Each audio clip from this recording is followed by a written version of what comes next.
Bismillahirrahmanirrahim.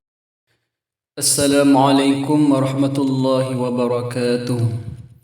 Bismillahirrahmanirrahim. Alhamdulillahi rabbil alamin.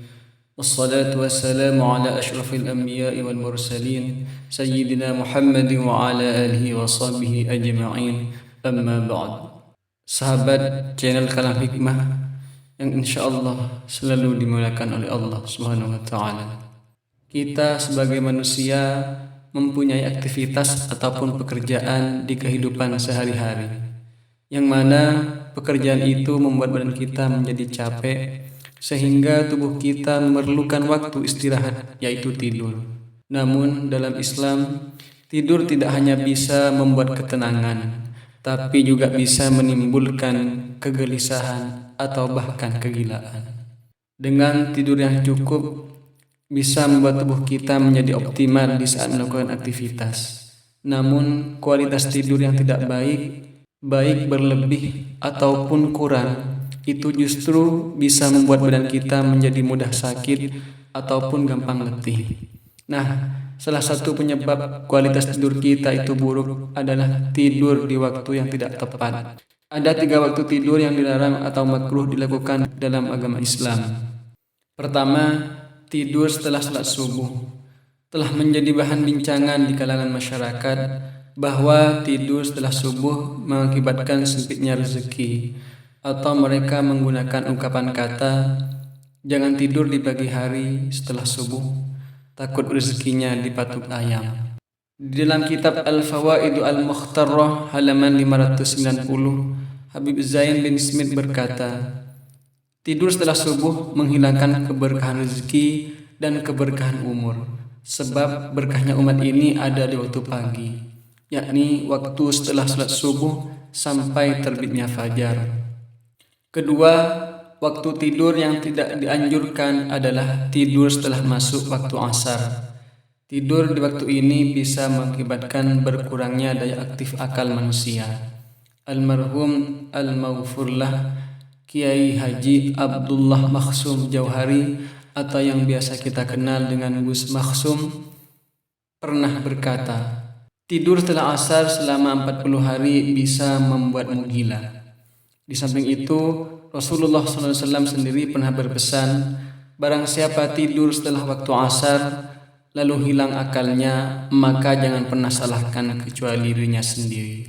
Hadis riwayat Ad-Dailami. Walaupun dinilai dhaif atau lemah, namun dalam konteks fadhailul a'mal, keutamaan perbuatan, hadis di atas masih relevan. Dan jika masih ragu akan bahayanya tidur setelah asar, bisa dicoba buktikan sendiri. Tidak usah sampai 40 hari, cukup 1 minggu rutin tidur setelah waktu asar dan rasakan bedanya.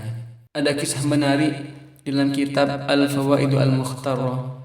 Suatu ketika setelah mendengarkan pengajian yang beliaunya menyampaikan tentang tidur setelah salat asar mengakibatkan hilang akal atau gila, seorang ingin membuktikan. Siang harinya ia sengaja tidur selepas salat asar hingga terbangun dini hari.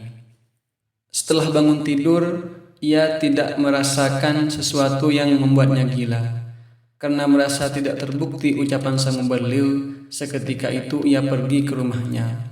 Sesampainya di kediaman sang mubalighh, ia mengatakan dengan semangat bahwa ucapannya waktu pengajian tidak terbukti. Dengan sedikit menahan tawa, sang mubalighh menjawab, "Oke, kau merasa tidak gila?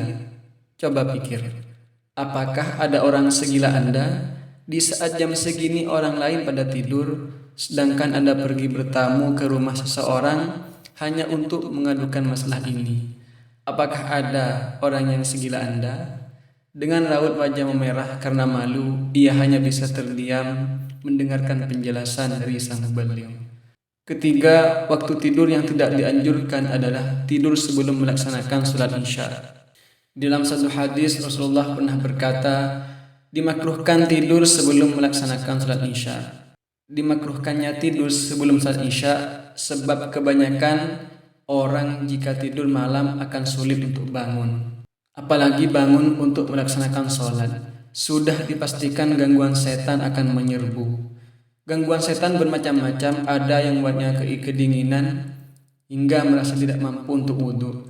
Ada yang merasa kesulitan membuka mata, atau setan membisikkan bahwa besok juga masih ada waktu isya, seakan-akan umurnya masih panjang.